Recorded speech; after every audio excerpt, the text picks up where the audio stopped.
রাতে একা একা বসে আছি। ঘড়ির কাঁটায় তখন 12টা 30 বাজে। নিস্তব্ধ শহরে সবাই ঘুমিয়ে পড়ছে, আর তখনই আমার পেটে সুসই ডন মারা শুরু করে দিয়েছে। কোনো উপায় না পেয়ে আমি একা একাই বেরিয়ে পড়লাম খাবারের সন্ধানে। রাস্তায় কোথাও একটা প্রাণীর অস্তিত্ব নাই, পুরো এলাকা জুড়ে নিস্তব্ধতা বিরাজ করছে। শুনশান রোড দিয়ে আমি চলে গেলাম বাজারে। বাজারে যাওয়ার পর আমি যেটা দেখলাম সেটা দেখার জন্য আমি মোটেও প্রস্তুত ছিলাম না। দেখলাম কোথাও কোনো দোকান খোলা নাই, সব দোকানদার নাকি বইয়ের কোলে মাথা রেখে ঘুমাচ্ছে। 999-এ ফোন দিয়ে দোকানদারকে ডেকে আনলাম। দোকানদারকে বললাম আমাকে 1 ডজন সিঙ্গেল মুরগির ডিম দিতে। ডিমগুলোকে নিয়ে একা একা আবার শুনশান রোড দিয়ে এগিয়ে চললাম। ভয়ে তখন আমার নিঃশ্বাস প্রায় বন্ধ হয়ে আসছে। দ্রুত ডিমগুলোকে নিয়ে কাউন্টারে চিত্রগুপ্তের কাছে জমা দিলাম। চিত্রগুপ্ত আমাকে কাউন্টারে রেখে ডিমগুলোকে ডিম থেরাপি দিতে নিয়ে গেল। আমি তখন কাউন্টারে বসে মশা মারছি। দুর্ঘটনাবশত আমি একটি মশার কামড় খেয়ে ঘুমিয়ে পড়েছিলাম। হঠাৎ মনে পড়লো আমার এখনো সিঙ্গেল মুরগি বশীকরণের মেডিসিন বানানো বাকি। A+B এর হোল স্কয়ারের সূত্র ব্যবহার করে বানিয়ে ফেললাম সিঙ্গেল মুরগি বশীকরণের মেডিসিন। নরক থেকে চিত্রগুপ্ত ফোন দিয়ে জানালো ডিম সাঁতার কাটানোর জন্য বাথটব রেডি করে রাখতে। তার কথা শুনে আমি এক মুহূর্ত দেরি না করে চলে গেলাম অপারেশন থিয়েটারে। সেখান থেকে গুপ্ত রাস্তায় ইউজ করে চলে গেলাম NICU বেবি ওয়ার্ডে, যেখানে ডিমগুলোকে থেরাপি দেওয়া হচ্ছিল। সেখানে যে দেখি চিত্রগুপ্ত বরফের ন্যায় ঠান্ডা জলে ডিমগুলোকে থেরাপি দিচ্ছে। নবজাতক ডিমগুলোকে অভিনন্দন জানানোর জন্য বানিয়ে রেখেছে গোলাপ জল। আমি নরকের ঢাকনা উঁচু করে দেখি ডিমগুলো না সাঁতার কাটতে পেরিয়ে ডুবে গেছে। ডিমের ইমার্জেন্সি অক্সিজেনের জন্য রাখা ছিল ইমার্জেন্সি টিউব অক্সিজেন, সাথে 12 শয্যা বিশিষ্ট NICU বেড, আরও ছিল লাইফ সাপোর্ট মেডিসিন। পরিস্থিতি খারাপ দেখে আমি নরকের ঠান্ডা তাপ থেকে বেরোনোর জন্য গুপ্ত পথ ইউজ করে চলে আসলাম নিচে।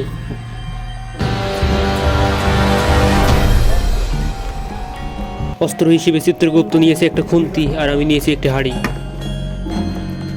দুজনেই গুপ্ত পথ ইউজ করে আবার চলে গেলাম নরকের ভেতরে। সেখানে যে দেখি সেটা আমার খিচুড়ি আনার জন্য তৈরি হচ্ছে এক মরণঘাতিক মেডিসিন। আমাকে দেখে সবার চেহারা বদলে গেল, সবাই মনে করলো এটা আবার কোন প্রাণী। ইতোমধ্যে আমার বিরুদ্ধে তারা আন্দোলন শুরু করে দিয়েছে। দ্রুত সেখান থেকে পালিয়ে চলে আসলাম আন্ডারগ্রাউন্ডে, যেখানে নরকের আগুন জ্বালানো হচ্ছিল। সকলের মনে আমার জন্য জায়গা করার জন্য মেরে দিলাম বশীকরণ স্প্রে। খুশি হয়ে ব্যাটম্যান তার ব্যাটটি আমাকে উপহার দিয়ে দিল। এটা থেকে চিত্রগুপ্ত আমার কাছ থেকে ক্যামেরা নিয়ে এসে নিজেই ভিডিও করে শুরু করে দিল। আমাকে বলা হলো উপর থেকে 4 ডালার মিশ্রিত মেডিসিনটা আনতে। এসেই দেখতে পাই আমার বশীভূত সিঙ্গেল মুরগিটি নিজেকে নিজেই টুকরা টুকরা করে দিয়েছে। এই উত্তপ্ত ঠান্ডা রাতে আমাকে পাঠানো হলো কুয়া থেকে ফুটন্ত ঠান্ডা পানি আনতে, যেটা ছিল আমার জন্য একটা চ্যালেঞ্জের বিষয়। এসেই দেখতে পাই নরকের আগুনের ভিতরে প্রতিযোগিতাপূর্ণ মনোভাব নিয়ে যে যার ইচ্ছা মতো মশলা প্রয়োগ করছে। মারাত্মক ক্ষতিকর কেমিক্যালটি হাড়ির ভিতরে দিতে ঘটলো এক বিস্ফোরণ, যেটা থেকে ঘটলো আগ্নেয়গিরির অগ্নুৎপাত। কাছে যেতেই দেখি লাভা টকবক করে ফুটছে, আর চলছে গরম লাভা মিশ্রণের প্রতিযোগিতা। রাঁধুনি গোড়া মশলা দিলে নাকি লাভা আরো ভয়ঙ্কর রূপ ধারণ করবে। আমি বললাম তাহলে আর দেরি কিসে, দিয়ে দাও দ্রুত। দেখলাম আসলে এতে লাভাটি আরো মারাত্মক আঘাত ধারণ করেছে। বশীভূত সিঙ্গেল মুরগির পিস পিস করা মাংসগুলো লাভার ভিতরে দিয়ে দিল। বিস্ফোরণের ভয়ে আমার হাতে খুন্তি ধরিয়ে দিয়ে বললাম মিক্সিংটা এবার তুমি করো। দুঃসাহসিকতার পরিচয় দিয়ে করে ফেললাম ছোট্ট একটি মহৎ কাজ, তবুও এটাকে নাকি তারা কাজ হিসেবে গণ্য করে না। পরক্ষণে আমি আমার ক্যামেরাটি হাতে নিয়ে শুরু করে দিলাম আমার পাগলামি। ক্যামেরা একবার আকাশে বাতাসে পাতালে যেখানে সেখানে ঘোরাতে লাগলাম। আলোর স্বল্পতার কারণে আমার পঙ্কিরাজের হেডলাইট ইউজ করে বললাম এই নাও তোমাদের লাইট। দীর্ঘ 1 বছর ওয়েট করার পর দেখি মাংস রান্না হয়ে গেছে। বাকি রয়েছে শুধু খিচুড়িটা, সেটার জন্য এখনো আর 1 বছর ওয়েট করতে হবে। খিচুড়ির জন্য পোস্টমর্টম করা মারাত্মক মশলাগুলো একে একে দিয়ে দিল নরকের ভিতরে। তারপর সকলে জিভ দিয়ে গড়িয়ে পড়া জল দিয়ে দিল পাতিলের ভেতরে। অতঃপর সবাই ক্ষুধার্ত হায়নার দৃষ্টিতে তাকিয়ে রইল পাতিলের দিকে। চাল আর ডালের পাপের ঘোড়া পূর্ণ হয়েছে, তাই তাদেরকে ফেলে দিল নরকের আগুনের ভিতরে। সাথে সেই মারাত্মক ক্ষতিকর কেমিক্যালটি দিয়ে নরকের ঢাকনা বন্ধ করে দিল। দীর্ঘ 1 বছর পর খিচুড়ি রান্না কমপ্লিট হলো। আমার আর দেরি সহ্য না হওয়ায় উঠিয়ে খাওয়া শুরু করে দিলাম। উপরে যেদিকে টমেটো শসা আর গাজরকে জোর করে কেটে টুকরা টুকরা করে রেখেছি। তারপর দীর্ঘ 1 বছর ধরে চলল খাবার প্রস্তুতের কার্যক্রম।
খাওয়া দাওয়া শেষ করে দেখি ঘড়িতে তখন বাজে 4:30।